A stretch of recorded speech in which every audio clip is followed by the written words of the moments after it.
এই টেস্ট ক্যাপটার জন্যই এত অপেক্ষা ছিল তানজিদ হাসান তামিমের। বাংলাদেশের 109তম টেস্ট ক্যাপটা পেলেন তানজিদ হাসান তামিম এবং সেটা পরিয়ে দিলেন দলের সবচেয়ে অভিজ্ঞ এক্সপিরিয়েন্স ক্রিকেটার মুশফিকুর রহিম। তানজিদ তামিমের টেস্ট ক্রিকেটে অভিষেকটা হবে সেটা নিয়ে অপেক্ষা ছিল অনেক দিনের এবং এই সিরিজে তিনি যখন ডাক পান তখন থেকেই কথা হচ্ছিল যে তিনি কি ম্যাচ খেলার সুযোগটা পাবেন কিনা, কিংবা কেন তাকে আসলে টেস্ট ফরম্যাটে ডাকা হলো, যেহেতু তিনি ওয়ানডে বা টি-20 ফরম্যাটের ক্রিকেটটা খুব ভালো খেলছিলেন এবং টেস্ট ক্রিকেটে নির্বাচকরা সেই ভাইবটা আনার চেষ্টা করেছিলেন এবং সেই তার যে ব্যাটিং পলিসিটা সেটাকে খানিকটা ক্যাচ করার চেষ্টা করেছিলেন টেস্ট ফরম্যাটের ক্রিকেটে।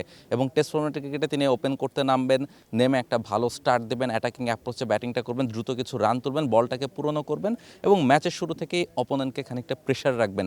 এটাই তানজিদ হাসান তামিমের কাছ থেকে টিমের চাওয়া। সে কারণেই সিলেট টেস্টে অভিষেক হচ্ছে তানজিদ হাসান তামিমের।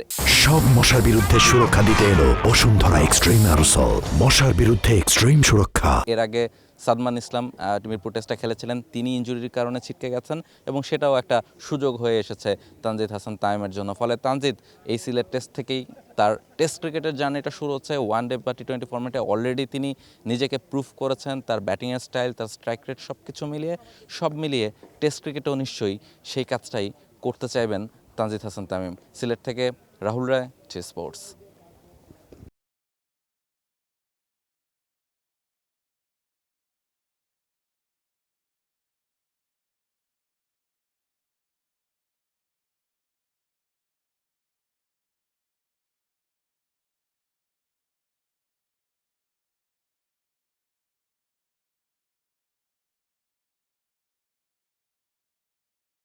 For more updates, subscribe to our YouTube channel and click on the bell icon. Follow us on Facebook and Instagram. Download T-Sports app to enjoy exciting games and highlights.